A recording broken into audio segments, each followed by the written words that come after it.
All right. All right. We're back for another Friday Financial Wrap-Up with Mr. Michael Zuber. How are you, Michael? I'm doing well, man. Thank you for doing this. I always enjoy our conversations.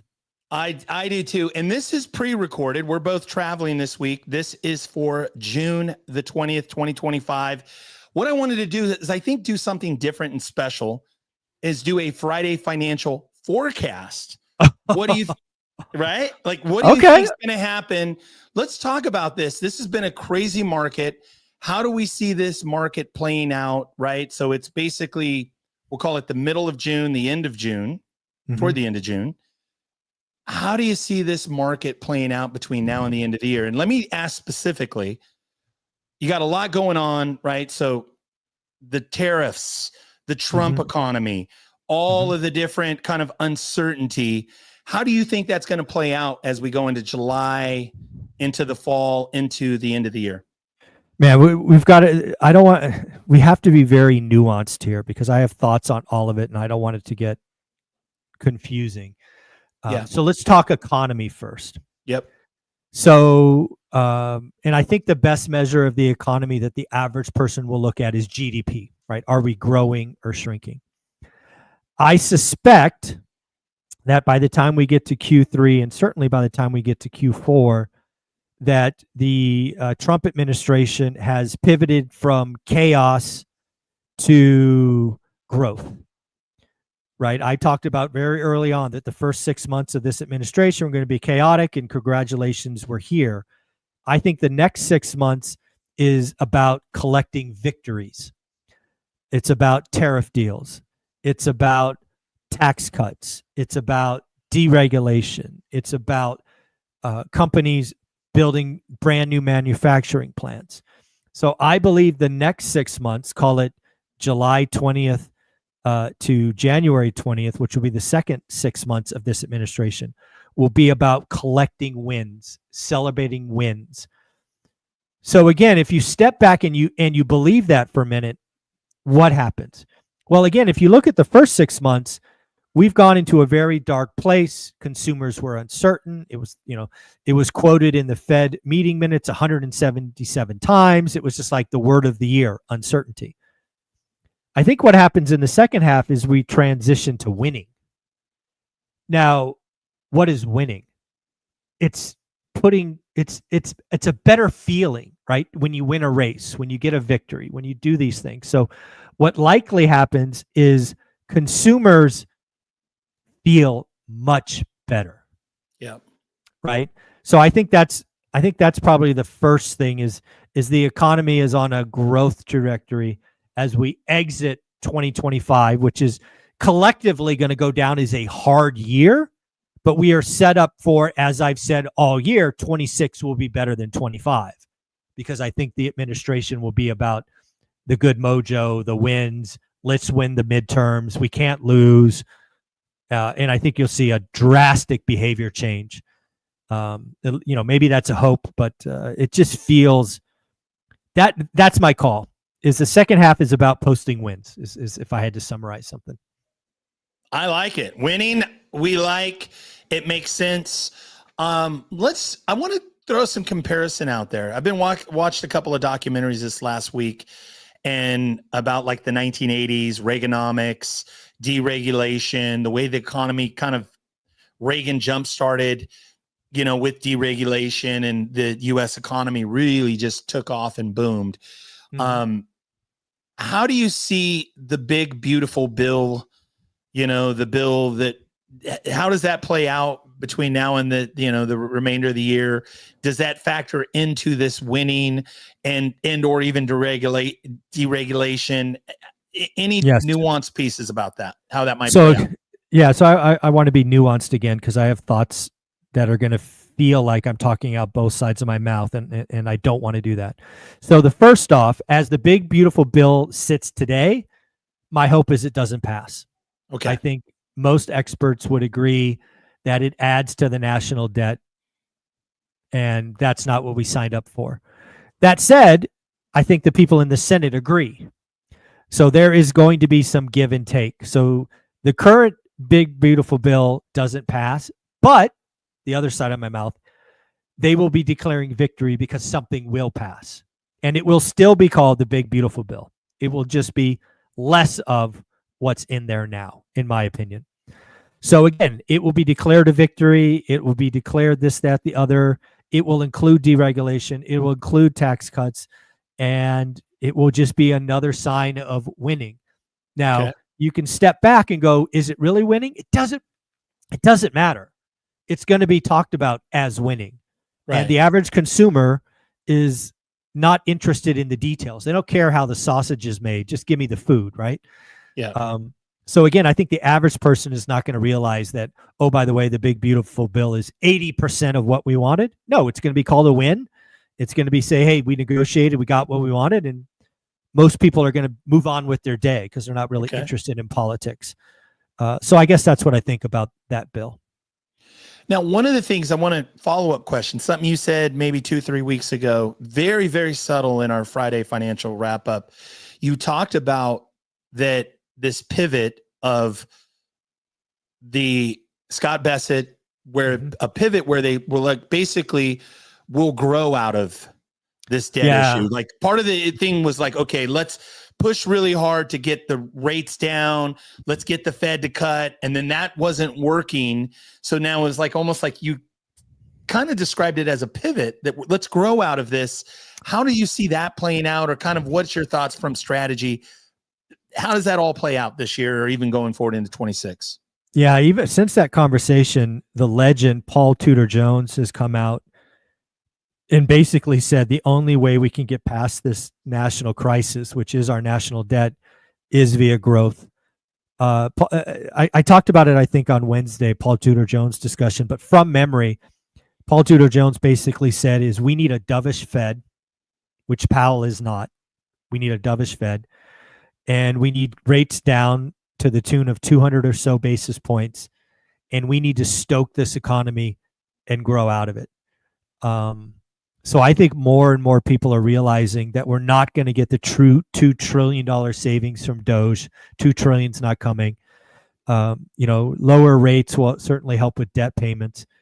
But at this point, it seems like our only hope is growth and put the pedal down. So I mean, Paul Tudor Jones is arguably the top 5 investors in the world. And if he's telling us that now, it's like, all right, here we go.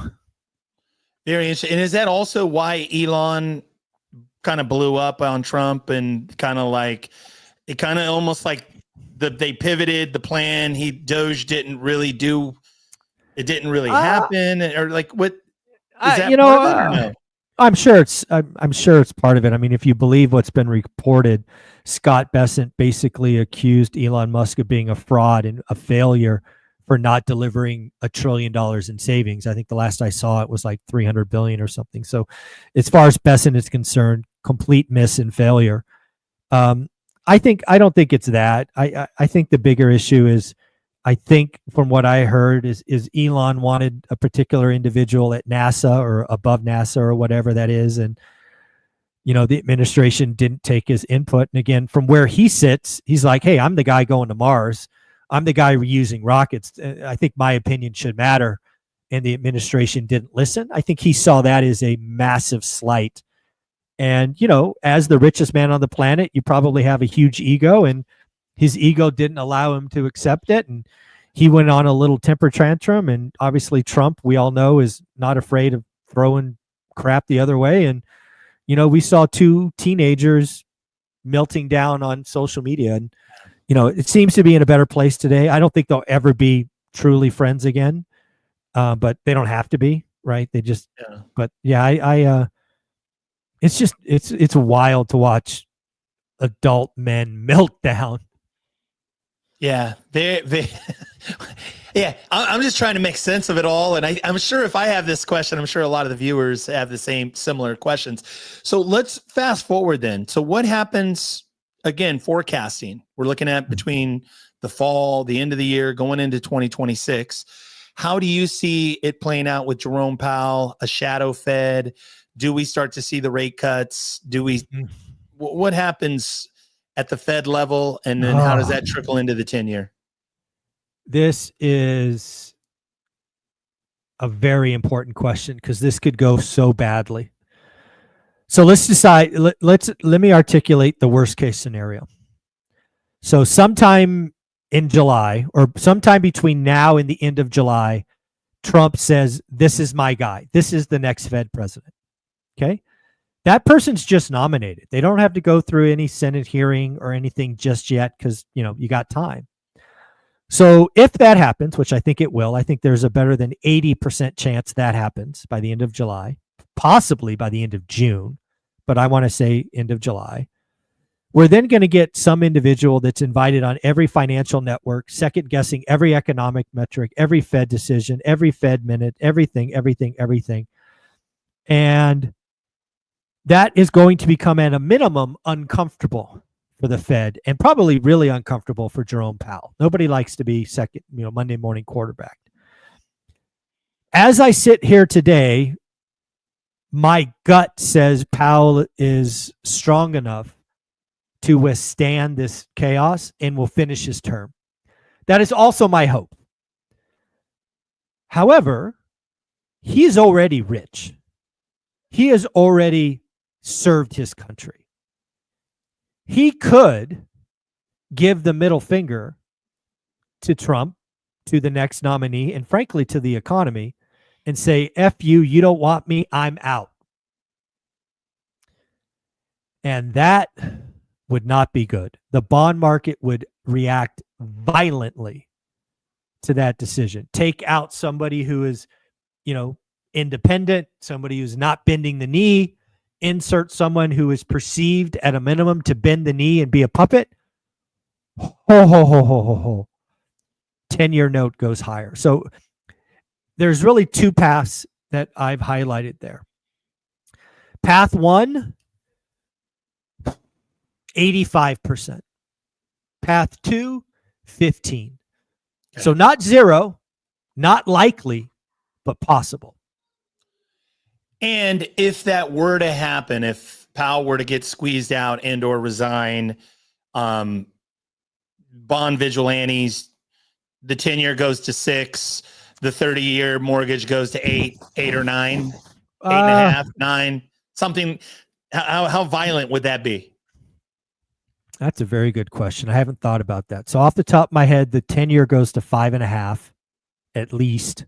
So a full point. And the 30-year, could see 7.5. It'll be violent. Okay. All right. And again, 15%. Yeah. So maybe. Not zero. There were a lot of headlines about Bassett becoming the Fed. How would that work if would he go from Treasury to, has that happened? Nah. Is that a normal path? Is that an upgrade or? Well, I think Janet Yellen went from Fed president to Treasury, but you can't do both jobs. I think there was talk about Bassett being both. I mean, that's not going to happen. And just to be clear, Besson has come out in the last 24 hours and said, "I love my job. I'm not leaving." So that rumor should die. I'm not leaving. I'm not leaving. Like from Wolf of Wall Street. Yeah, exactly. Okay. All right. I'm going to keep my day job.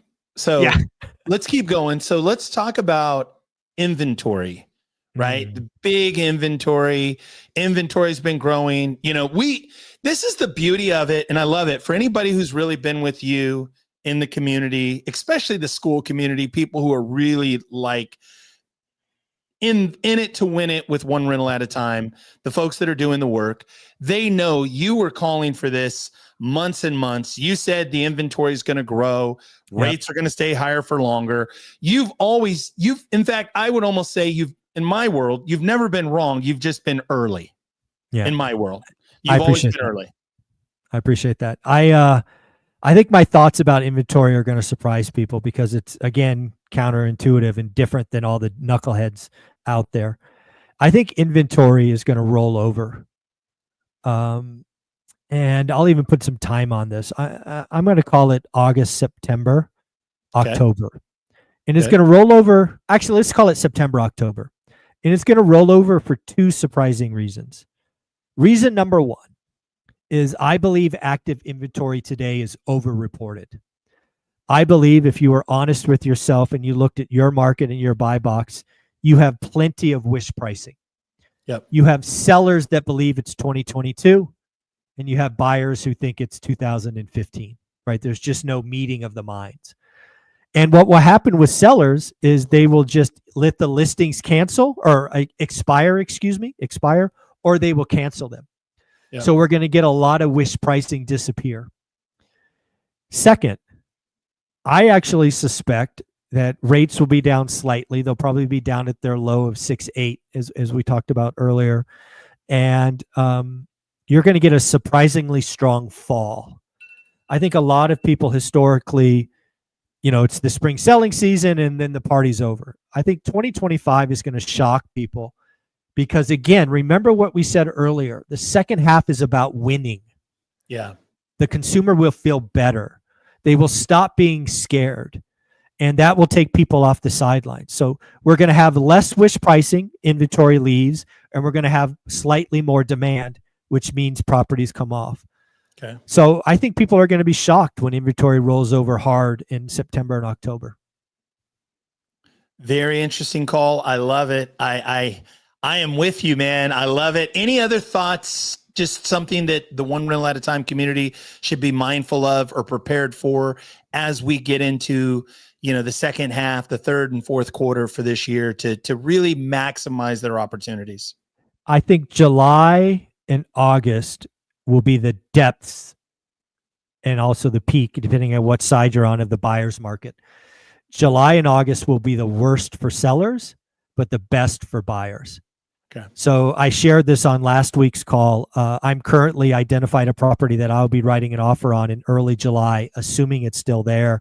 Listed at $399. I'm writing a $300,000 cash 10-day close on that property because, again, I don't have to buy.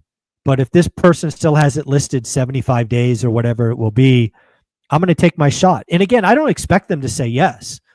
I expect them to counter, or I expect them to tell me to F off. And then I'll follow up every 2 weeks until either A, they sell it to me, B, they sell it to someone else, or C, they take it off the market. The key to doing what I'm doing now and getting great deals is I got to find lots of these properties. So I talk about one that I found in the last 24 hours. I need to find 50 of these, 60 of these, and then I will get one of those with that. I mean, I'm talking about a 33% discount or a 25% discount. That's what I mean about deal of the decade, deal of lifetime. So investors, buyers, I think July and August will be the best time to get creative, the best time to beat up sellers. So that's what I'll be doing. Strong, folks. You heard it from Michael. We're going to stay close to the fire, meaning we're going to stay close to you, Michael. Thank you for all that you do. Enjoy your travels. Have a great weekend. Thanks, family.